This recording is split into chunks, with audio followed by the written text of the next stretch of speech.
Olha, faz anos que eu tô pra gravar esse vídeo e o dia finalmente chegou.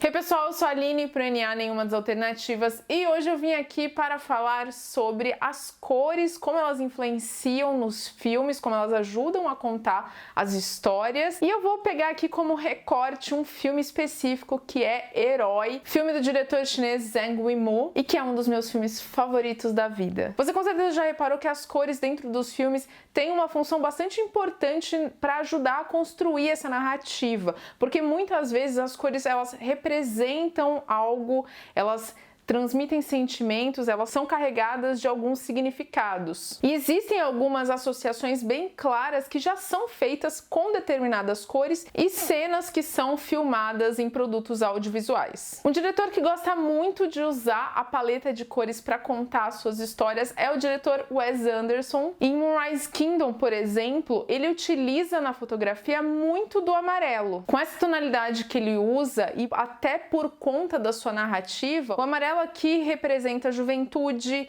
alegria, otimismo. Ele tem essa tonalidade mais quente, então ele traz o calor, o sol. E ele também pode representar esperança e imaginação, que é muito próprio dessa narrativa que tem crianças como protagonistas. No outro espectro, a gente tem a cor roxa, que é muitas vezes associada dentro dos filmes a histórias de fantasia ou momentos de fantasia e de magia, mas ela também pode ser usada para transmitir poder e também carrega tons de mistério ou que envolvem transformação. Quase todos os filmes utilizam da paleta de cores aí para contar suas histórias, e o Zhang Yimou é um diretor que gosta muito de utilizar isso na sua filmografia. Se a gente pegar aí alguns dos filmes dele, como Clã das Adáguas Voadoras, A Maldição da Flor Dourada, ou o mais antigo, Lanternas Vermelhas, a gente vê isso, né, as cores, de uma forma bastante presente. Mas em Herói as cores ganham um peso a mais porque elas definem algumas coisas dentro da narrativa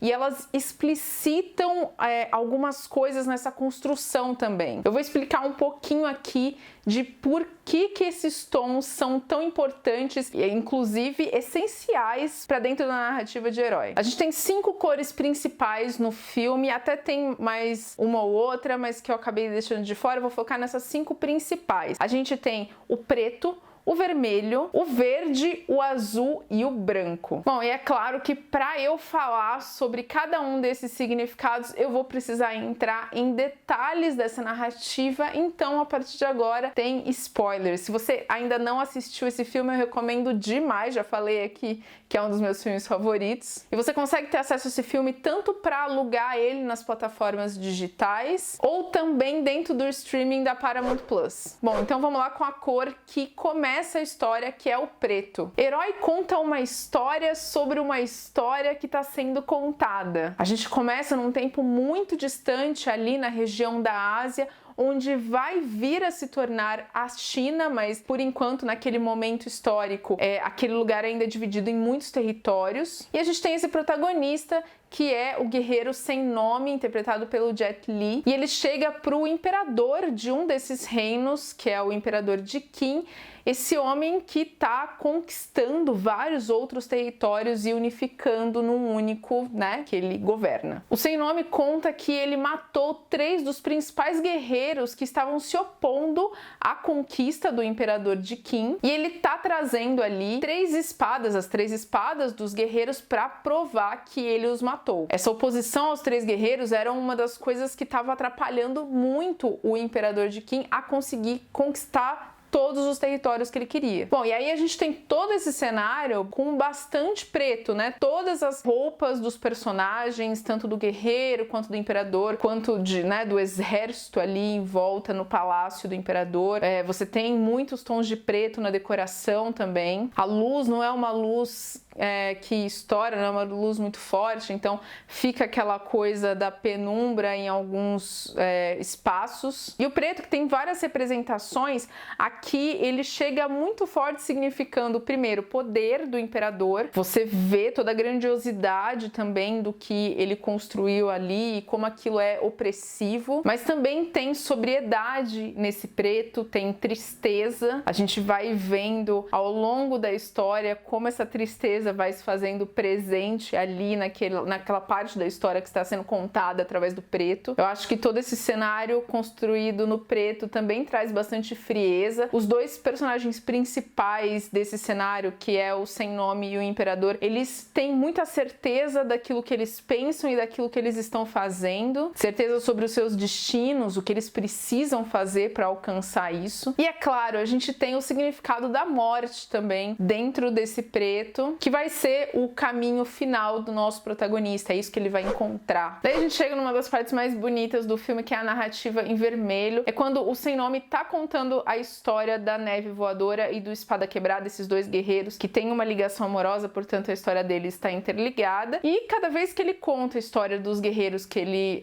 matou, ele chega mais perto do Imperador. O vermelho, claro, tá em tudo, né? Nas roupas, na decoração, até na maquiagem da personagem da Neve, ela usa um batom vermelho. E a gente entende depois no filme que essa é a história forjada pelo Sem Nome e pela Neve Voadora, a história que seria contada pro Imperador, ou seja, uma mentira, né? Praticamente tudo que a gente vê aqui é uma grande mentira. Uma bela e bela mentira, não é mesmo? A gente tem o vermelho, claro, o vermelho da paixão, o vermelho da intensidade, do ciúme. Existem muitos elementos que remetem à sexualidade, à sensualidade na história. A gente vê esse relacionamento entre a Neve Voadora e o Espada Quebrada como alguma coisa muito intensa, não só de sentimento de um pelo outro, até carnal, mas a gente tem também o ciúme muito forte nesses personagens. A gente entende nessa história que a Neve tinha um caso com outra pessoa que desperta o ciúme da Espada Quebrada. A gente tem o ciúme e a inveja da Lua, né, a aprendiz do Espada Quebrada, porque ela tinha sentimentos por ele. É uma grande novelona ali. E o vermelho não é só paixão, né, mas ele também é violência, vermelho sangue. Então a gente tem a violência do ataque do exército do Imperador de Qin à escola onde a Neve Voadora e o Espada Quebrada viviam, e geram uma das sequências mais lindas do filme, que é quando eles estão no telhado da escola impedindo aí que as flechas cheguem até a escola, né?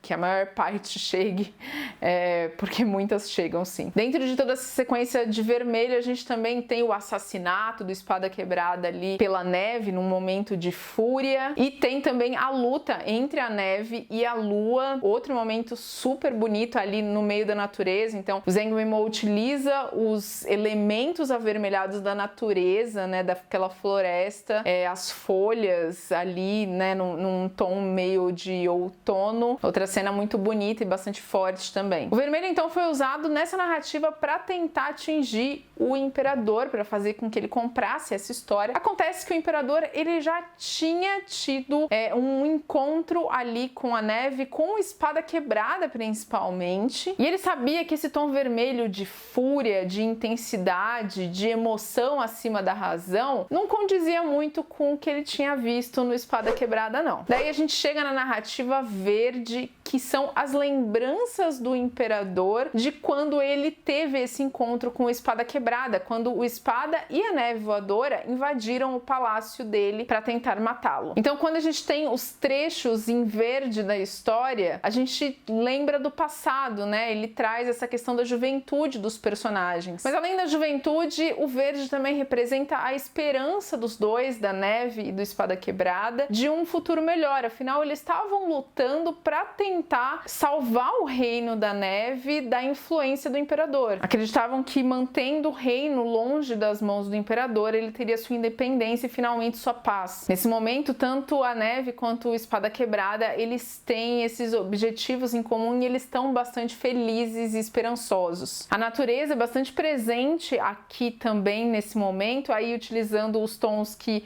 a gente vê geralmente retratado a natureza, o verde, e eu acho que é até para mostrar a sintonia e o equilíbrio entre os dois. Então a gente tem a versão em azul dessa história, que é quando o Imperador, com base nas lembranças do que ele, tem, decide contar a sua versão sobre a história de vermelho que tinha sido contada para ele pelo Sem Nome. Se lá no vermelho a gente via esses personagens muito intensos, muito emocionais, aqui a gente vê eles muito calmos, muito tranquilos e muito racionais, que são duas características muito associadas à cor azul. Outras características que a gente pode associar ao azul são estabilidade, lealdade, confiança, vários outros elementos que a gente também encontra nessa história que está sendo renarrada aí pelo imperador. Na nova versão, a gente vê a Neve bastante racional, tranquila e confiante no plano que é do Sem Nome, que seria de simular a morte dos guerreiros para então dessa forma chegar próximo o suficiente do imperador para ele sim,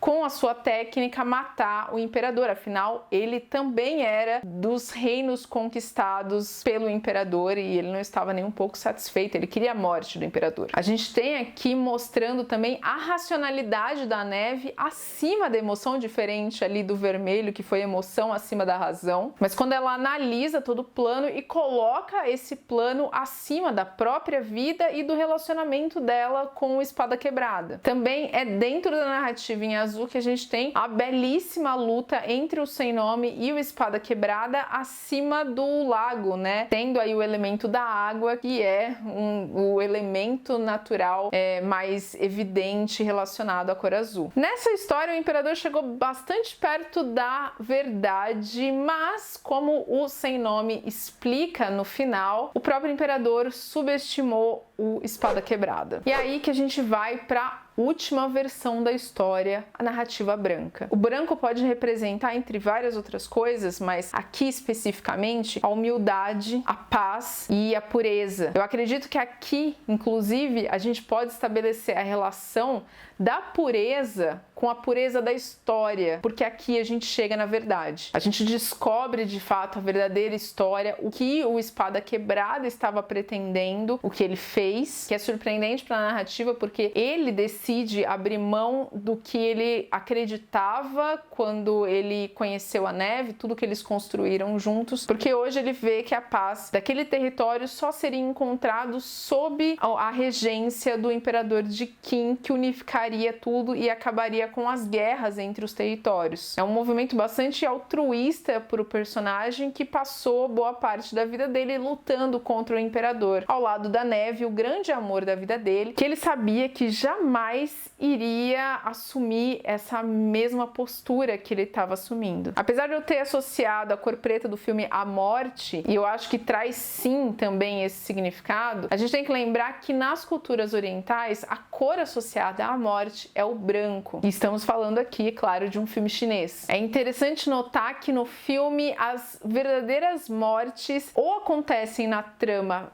preta ou acontecem na trama branca. Todas as mortes que acontecem nas outras tramas eram mentiras, eram enganações. Então, além do Sem Nome morrendo ali no final, dentro da narrativa em tons pretos, a gente tem a Neve e o Espada Quebrada morrendo, primeiro ele assassinado por ela e ela depois arrependida, tirando a própria vida. Tudo isso dentro da narrativa branca. Essa história é bastante trágica, mas o filme em si constrói essa grande tragédia dentro de uma narrativa, de uma poesia incrível, sublime, e muito disso acontece por conta do diretor ter escolhido essa forma de contar a história através das cores. Eu sou completamente apaixonada pelas escolhas artísticas desse filme. Me digam aí se vocês já conheciam o herói, o que vocês acham dessas escolhas do diretor. Contem quais são suas cenas favoritas. As minhas, particularmente, acho que são da narrativa